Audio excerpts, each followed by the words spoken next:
Welcome to Ocean Interaction, your go-to channel for all things related to games and game development. Today, we're delving into a fundamental concept in game development: variables. Variables act as containers, storing various types of information that can be used and manipulated within a game. Whether you're tracking a character's health bar, score, or determining the speed of a moving object, variables play a critical role. Let's break it down.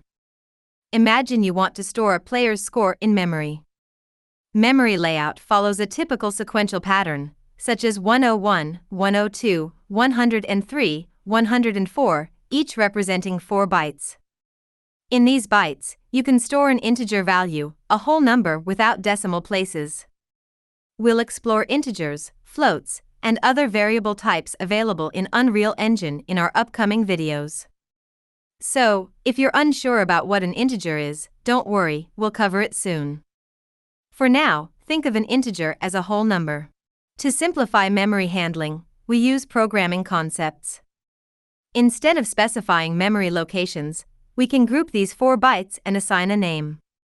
This way, we store a value and link it to a name.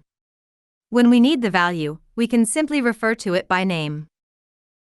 Typically, variables have 3 parts: the data type, which determines memory size, the name, providing accessibility without memory addresses, and the value, the stored information. Data types vary. For instance, a Boolean value requires just 1 byte to represent true or false.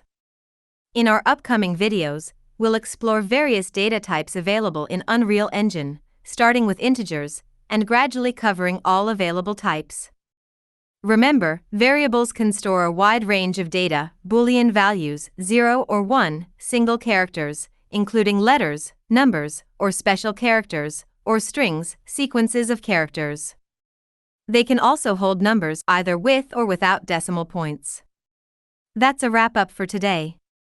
Please support us by subscribing and liking this video for more frequent updates. Creating this content is time-consuming, involving recording, editing, uploading, and maintenance. Your support means a lot. You can follow me on LinkedIn, all the links are in the description. Thank you for being part of this incredible journey as we dive deep into the world of Unreal Engine together. Stay tuned for more exciting content right here on Ocean Interaction. Goodbye, and see you next time.